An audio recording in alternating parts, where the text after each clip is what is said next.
Atë çfarë bën prokuroria? Nëse ata kanë bërë gabim, pse nuk nis hetim ndaj tyre? Apo thjesht kalojmë me deklaratë? Në djenin time ka nisur hetim edhe për mjekoligjorët. Ka nisur. Po, në djenia ime nga prokuroria e Korçës është regjistruar dhe procedim penal nga ajo që unë jam vënë në djeni.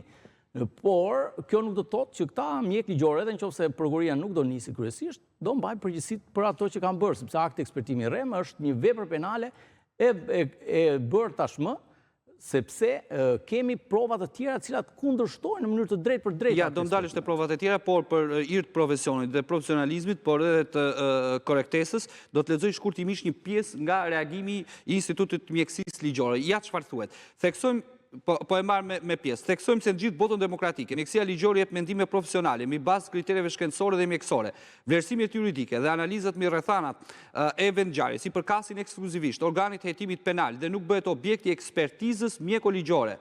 Çdo përpjekje për ta paraqitur ndryshe është një manipulim i opinionit publik dhe i cënim i drejtësisë. Instituti Mjekësisë Ligjore është një strukturë e ndërtuar mbi standarde profesionale etj dhe e quajnë një diskreditim të mjekësisë ligjore, gjuha e përdorur apo dhe akuzat. Thuhet lexova një pjesë nga reagimi. Nuk është gjuhë e përdorur nga ana ime, është fakt tashmë që kemi një akuzë që bie ndesh me 10 akte ekspertimi. Unë këtë kam dashur them.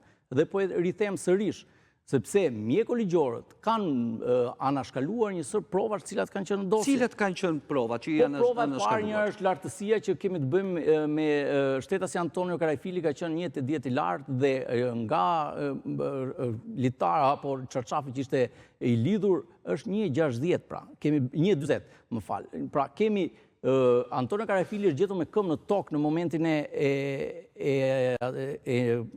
kur është konstatuar nga familjarët. Pra këtu lini dyshim që a mundet një person që ka këmbë në tokë të përthyer gjunjt që mundet të ishte vetë varur, sepse një person nuk është aq e thjeshtë do varet në lartësi, por ajo që bie në dyshim sërish, sepse provat kriminalistike aty janë, litari ka qenë i lidhur në një lartësi prej 2,40 metra, gjë që do e kishte mundsuar Antonio Karajfilin të kishte hipur në pemë, por nga qyria biologjike, sepse këtu jemi bazuar ne. Në momentin e para shtetasit Antonio Karajfili nuk i është bërë autopsi, po i është bërë qyrje jashtme dhe janë marrë gjurmë biologjike. Dhe nga gjurmë biologjike të marra nga mjekësia ligjore e Korçë, ka konkluduar që ka pasur shenja rrëshire në 2 gishta të dorës së tij. A mundet që një person me 2 gishta të ngjitesh në pemë sipas këtyre mjekoligjorëve? Padyshim që jo. Dhe provat të tjera, sepse në moment që një person ka apo ndërpret funksionet e tij, pra nëse do ishte ashtu siç thotë mjekësia ligjore, gjaku ka tendencë që të shkojë gjithmonë në fund të pjesës trupore.